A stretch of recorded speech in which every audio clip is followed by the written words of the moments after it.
Welcome to the Photographers Podcast, where we interview photographers from across the country. Every month, we will bring you a new personality where we step into the captivating world where moments freeze, emotions speak, and stories unfold with the click of a shutter.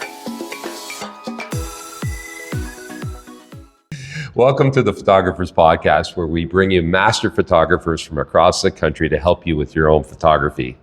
Today, we're going to do something a little different. Today, we're going to talk AI art with the one and only Jack Brittain. We're here at the Ferndale Gallery up in Port Perry, and Jack, thanks for joining us. No problem, and it will be different. Yes. Because I'm going to keep Randy on his toes. Make this entertaining. You will find that Jack is a different cat, which is why I love him. So Jack, let's just talk about what got you interested in this art form. It was there. So, as you know, I did some photography. You did very good photography. Did so photography, good photography, not great, but good. I saw something years ago that got me very fascinated with taking pictures, and I always wanted to be able to draw and paint, but I'm a mess when I try to do anything. If you came to my house, there'd be paint on the doorknob. So I saw this AI stuff. You could put things down and images could come out, and you could get some of that stuff out of your head that you couldn't visualize before. Well, I guess that's it. As a photographer, you would be actually a little limited, wouldn't you? Whereas AI opens up the world to whatever's in your mind. Yeah, photography, I like photography, but it's capturing the moment that you see. You can really hunt for something to take a picture of, or you can just say, hey, here's what I was doing today. But this here, you can just sit down and imagine anything.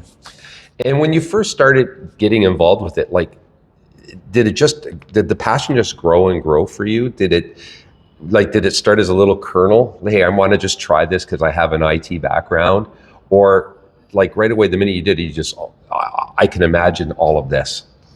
I don't think it was really a little kernel, but at the same time, I didn't really see what was happening. I just enjoyed doing it. It was fun. You could all of a sudden create something.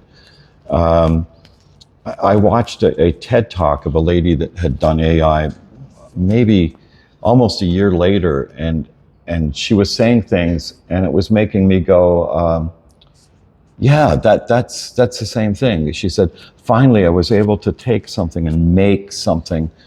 I found a tool that I could make my stuff visual, and I went, yeah, that's what I'm doing. That's it. Well, I mean, we're going to get into talking about these prints and these. I guess we're just going to call it artwork, because your mind has gone everywhere in here. I think our audience is going to really enjoy we go from something that looks like a photograph to stuff that's absolutely not. I mean, it's fantastic. So there had to be a big learning curve here for you when you started to get into this. Yes, as far as installing the software was very complicated at the time. You needed different pieces that I had no idea about.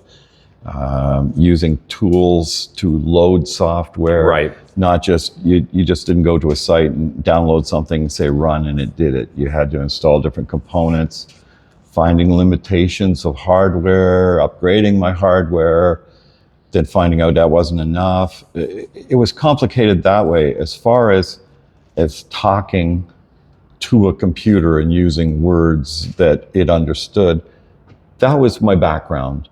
I did programming in different languages. I did assembly programming, which is very minute stuff. So I had the understanding you don't overload a computer with 10 different things at once. Mm-hmm. You just let it feed through. Yeah, and patience, I guess. Patience would have been a big part of the learning curve, right? Yeah, I'm pretty patient when it comes to things like that, yeah. Is there a group of like-minded individuals? When I first started out, I was using YouTube, and YouTube has everything and lots of people. There was lots of AI, but it was, oh, we use this tool. Oh, no, use this tool, use that tool. So So I went through a lot of trial and error with different software. A lot of it was expensive when you tried to use it online. And I did that for a few months, and I realized I couldn't sustain that kind of a financial tweak. Yeah, we're retired now, right? Yeah, So, yeah. It was $40 a month, which is pretty expensive. I quit playing my online games and things like that, but that didn't even cover half of it. So eventually, I found a software I really liked. It was a bunch of new people that were building something, and I saw their vision and everything, and I pretty much saw they were heading somewhere. And I did pick the right guys. A lot of things have fallen to the wayside. It was just like ad hoc stuff. Anybody could put it in, and it turned into a mess. Sure. So that actually leads me into the evolution of the software. Like, what did you start using, and what did you end up with that you really like? So the first thing I started using was Midjourney, and it's very, very cool. It was very advanced at the time. You'd make a picture and you go, that looks just like a photograph, but it didn't. But in your mind, it did. Your mind fills in those kinds of things. But it was very expensive. It was like $40 Canadian a month, and that's quite a bit of money for me. Well, for most people, yeah. For a lot of people. Yeah. And so I tried to find other things, and I realized there's free things out there, provided you have the ability to load it on your PC. And I tried things, and didn't get too far.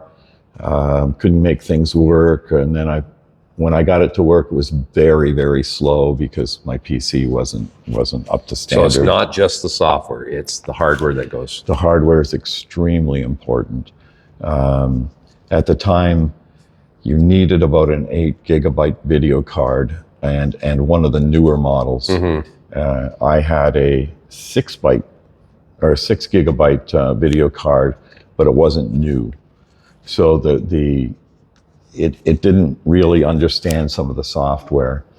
So I ended up getting myself a laptop because I said I can save $40 a month over a year. That's like over $400, $500 if I get a laptop to last me 3 years. And I needed something anyway. So I got an 8 gigabyte video card, and it was amazing, the stuff I could do. The video card sounds like it's more important than your RAM. RAM's important, but not as important as the video card. Right. It's the amount of RAM. It's VRAM. Right. On a GPU. I run with 32 gigabytes on my RAM, but it would easily run with 16. Okay. And the processor's not that important either. So it comes down to, if you're not running with an 8 gig card, you're in trouble. I would say if you're not running with a 16 gig card, you're in trouble. So you can make pictures, but you can't use all the tools to create your own models and things like that. Excellent. Well, what I'm going to do is I'm going to take us around to some different pictures we're going to talk about. Are you okay with that? Yep. Okay, let's go. Okay, so we're in front of this. I want to say this is my favorite piece of art, but I have so many favorites in here. But this one, we talked a lot about this picture here called Pondering to Commit. Yes. So why don't you tell us a little bit about it? I mean, the colors are stunning, even though it's muted at the same time. Yeah. The red really kind of sets it off, and some of the colors in the bottles. This is kind of a strange image because when I try to create something I have in my mind, but sometimes the AI doesn't cooperate, and sometimes that's for the good. So I'll have a specific image I'm trying to create, and I can't always remember everything because I created these quite a while ago, about a year and a half ago, some of them. This one here, I like to work with the AI like it's a partner. I don't want it to do everything, but I want it to do some things, because the AI's knowledge about art is more than any person in the world. The way they've trained these, there's billions and billions of pictures and images that it's been trained with.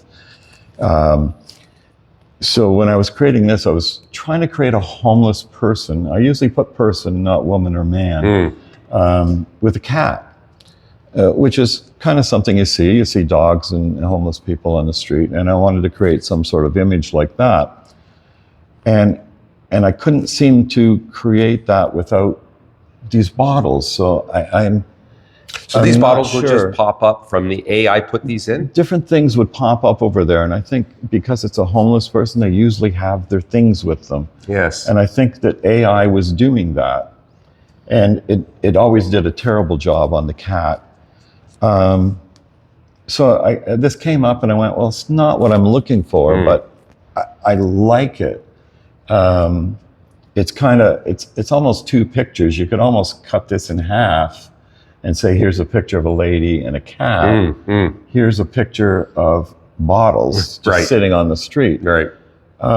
It kind of gives me a little bit of attention with those bottles behind her, and she's ignoring all this room back here where there's a door. There's photographers would say this doesn't fit any rules. It doesn't. But I'm such a fan of breaking the rules wisely. Yeah. This does that. I mean, there's a lot of similarities in composition to photography, or at least what you've learned in photography, right? Well, photography is just learning what it got from art. Right. From paintings and things like that. From paintings, exactly. So those rules aren't photo rules. They're rules for an image. For art, yes. I would say image. Okay. Because not every image is art, and not every one of these images is art by any means. I think I would disagree with that. Everything I see in here, to me, is art, but that's just me. Art to you. To me. Some people have come in and wrote in my book that none of it's art. Well, that's what I love. It's not for everybody, but it's fantastic. Right. Well, it's the same as paintings. People don't like when you splatter things on the canvas, and other things love it. Yeah. So, yeah, that's good. All right, well, let's go on to my next favorite picture, okay? Okay. Let's go. I think I've come to terms that this is my favorite of all of them in here. Okay. It reminds me of A Call to the Wild, that book. Yes, it does. Okay. Yeah. I mean, it's got to talk. The lighting, like how you've told the computer and the program to get your lighting, the tone, everything. I'm going to get you to say the title because I'll blow it if I don't. Oh, I wanted you to say it. Well, I'll give it a shot. Jean-Baptiste Leguemodor. Okay. See? So, Leguemodor. Oh, I was going to get that, right? Yeah, Leguemodor. Jean-Baptiste Leguemodor. Oh, it's hard for me to say too. So this was originally supposed to be a Métis fur trapper and a sunrise, sunset type of lighting picture. And then I went, well, I have a great-grandfather 4 times removed who was a voyageur, fur trapper, buffalo hunter, explorer, and very early on, he's in history books. Wow. He was in the Red River Valley settlement. How special is that? Pembina. And he's not the famous one in the family. His wife is. Okay. So his wife was the first European white woman in the Red River settlement. Okay. And what year are we talking here? We're talking early to mid 1800s. Okay. Okay. And they were already, I think, 3-generation Canadian. Wow. On both sides. Yeah. Well, talk to me how you were able to tell the computer. I mean, it's the lighting for me that's so special about this. Like, how do you tell it? Like, did you just say early morning lighting? Is that what you can say? Early morning lighting, evening lighting, or warm lighting. Okay. AI understands all photography terms and painting terms. Okay. So so I redid this picture because I had started out with the Métis, and then I went, well, let's turn it into great grandfather. Sure. And you'll see there that's my face. Yeah, and I think maybe that's what drew it to me because I recognize you in this face. You know, I mean, much better looking version of you, of course. But of course, I'm older. Yes. Did it come out the way you had planned in your head, or did AI surprise you here? It came out how I had it in my head. By the time I redid this photo, there was more power for putting faces and things like So that. you had, and I guess because AI is changing every day. There's new tools coming along. I'm not sure what the goal is eventually. So the software I'm using, which is Invoke AI, they are now being used by corporations. Okay. But this came out. Actually, the hardest part was the dog. I kept getting a dog I didn't want. I wanted a very husky looking dog. And it's a beautiful dog, and the eyes, it worked the eyes. But you know, another thing that's really special here is the tonality of the colors is equal. Like the brown here is muted at the same level the red is muted at. The dog has the right shot. Like, to me, this is perfection. AI is very good with shadows. Yeah. As you can see, like, we're light on this side, shade going here, his shoulder's shadowed. Right. Half of the face is shadowed. Yeah. Even though this picture didn't have this lighting. So I'll add that face in and then do an overall rescan of the image in order to get it all even. It's great, and I can see that it's sold. So yes, very, very good. My cousin bought it. Well, family does count. Yeah. All right, let's go on to my third one. Okay. Jack, we're on to my third favorite. And I'm not really trying to put them in order. This is just the third one that I've seen. This one's called Shadow Walker. For me, I love it because it's minimal. And I keep guessing, where is she? Is she walking down a hotel lobby floor that's empty? Is she in a mental insane asylum and she's walking towards the nurses? I keep thinking One Flew Over the Cuckoo's Nest. Oh, okay. I think I'm going more that way with this one. What did you think when this came out of your computer? Everything you said. Everything? No, that's not true.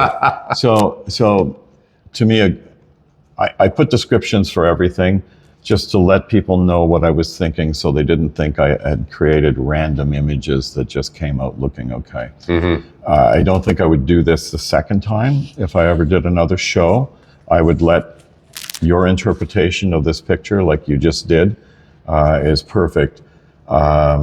Because that's what a good image should do. It should speak to you and answer your questions or give you questions. I actually started out with kind of a film noir concept. That's exactly what I was going to suggest, is that I'm a big fan of old movies. And this reminds me of that, like even her hairstyle. It's supposed to be in the 40s. Okay. So you can tell by the length of the dress and everything. Mm-hmm. And I wanted good shadows, but I didn't go the full black and white. Right. It's more of a sepia kind of. Yeah. And I started film noir concept, and I thought it was too stark. Okay. And I kind of backed it off a bit, and I had her coming towards. Actually, I wanted her coming towards me, and the more I did it when I had them coming towards me, I didn't like it. I enjoyed more that she's walking into the picture than leaving 100%. The picture. I don't think it's the same picture if it's the other way around. Right now, I don't know where she's going. No. If she's turned around, she's coming towards me. Yeah, and she's got no gun. No gun. Yeah. But, maybe the medicine cabinet's around the corner. Yeah. Right? Yeah, a little poison or something, yeah. All right, let's go on to our fourth picture, okay? So now we're on our fourth image. And Jack, this one has slowly dragged me into loving it because it's got this Aboriginal feel to it. And because my daughter works with the Aboriginal community, this is the kind of art that I think they would appreciate, to be honest. What made you go this route on this one? So this is interesting. This was when I first kind of had I'm going to start creating more rather than let AI do things. And I had seen a Cameroon artist from Africa. Okay. And his stuff blew me away. The way he mixed colors, very bright colors, and the way, the shapes of everything. And I was doing a little bit of reading about African art. And all these pictures have made me do lots of reading, lots of studying. And African art was really taken by the Cubists.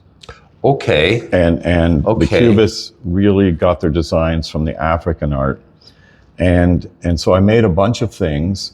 It was a little stronger, more towards the African look. And I sort of get that here. It's almost like a mask, Yeah. right? And then I took so I created a little, I don't want to use terms people don't know, but it's like a template that I could create that look over and over. Sure. And that template,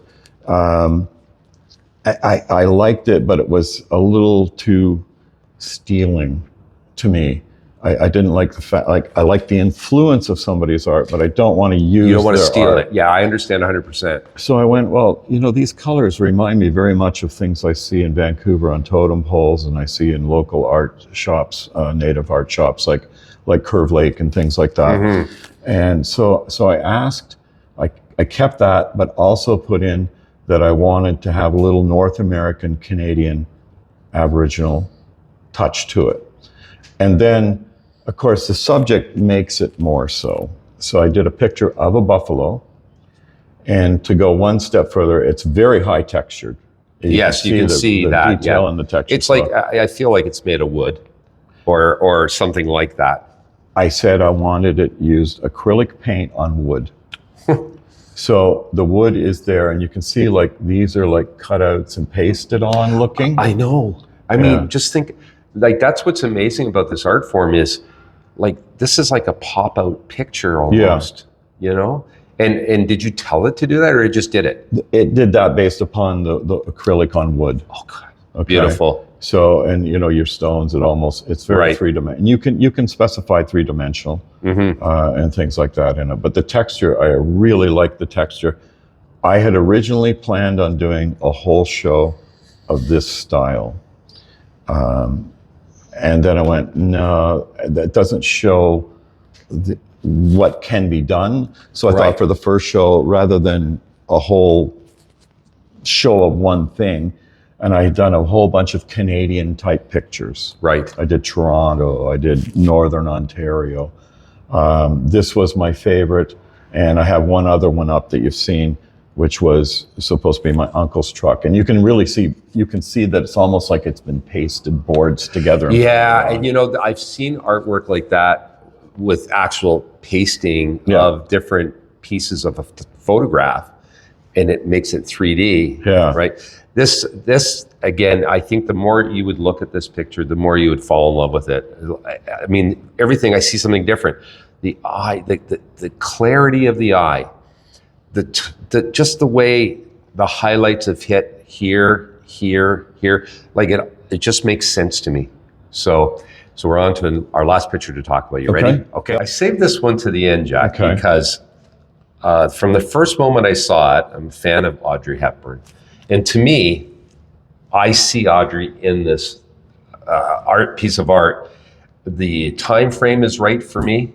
The more I look at it, the eyes are gorgeous. So what was the thought process behind this one? I don't remember. other than I wanted something really high key and low key at the same time. Okay.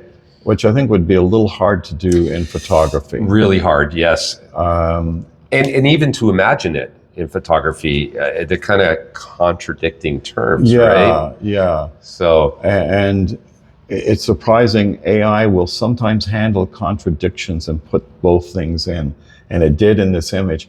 I don't recall if I ever put Audrey Hepburn into the prompt, but because I try not to do famous people if I'm going to show it. Okay. I do famous people all the time just to see how well does AI do famous people. Yeah. And it does really well with Audrey Hepburn.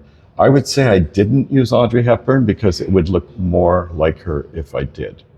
Okay, Jack, so we're getting to the end of the show. So far, I really want to thank you for all of the insight you've given us for all of these beautiful pieces of art. But I sense that, do you sense that photographers are starting to lean into this, or painters are starting to lean into this? I don't think so, no. I think there's more of an acceptance by other people, but I don't think, just because I'm a photographer, this isn't a natural step. It's not a natural step. Okay, so let's just talk broadly. If somebody was interested in getting into this, what are the steps that they should take? First, I would do some videos on YouTube and see Okay. what can be done. If you're, I would say you want to be a little bit of a computer geek to know how to install things, although things have gotten way easier now. The software I use has a launcher, so you can just download the launcher, you click it downloads everything for you, installs much it. easier than Not always trouble-free, but mostly as long as your Right. PC meets the requirements. right. I would recommend looking at Invoke AI. Invoke AI is a front end built to Stable Diffusion, which lots of products use Stable Diffusion. But it's so open the way you can connect to it. Okay. You can put your own things pass to it and really control it in the front end. Adobe has it. Mm-hmm. It's not cheap either when you start looking at computer time. And Adobe is very censored. Like sometimes you just got to do something innocent and say, no, you're trying to do something you shouldn't do. Okay. So there's still this development. There's still this big. We don't know where this is going to be a year from now, or next month it even. seems Right? to be doubling. Yeah. I've kind of lost track in a lot of the new things that have come out. There's such control if you're really. You're You into almost it. Yeah. need to be programmically minded to use the real cool stuff. Okay. But just to make pictures and things, well, you can see what I've done with my knowledge and It's fantastic. yeah. I do want to ask you, how many pictures have you sold at the show? 17, I believe. 17. Yeah. Do you know how many artists would die for 17 sales at their Yeah. first show, Jack? But my price is reasonable. It is, but beyond that, just the fact that there's that many people that would like it, I'm proud.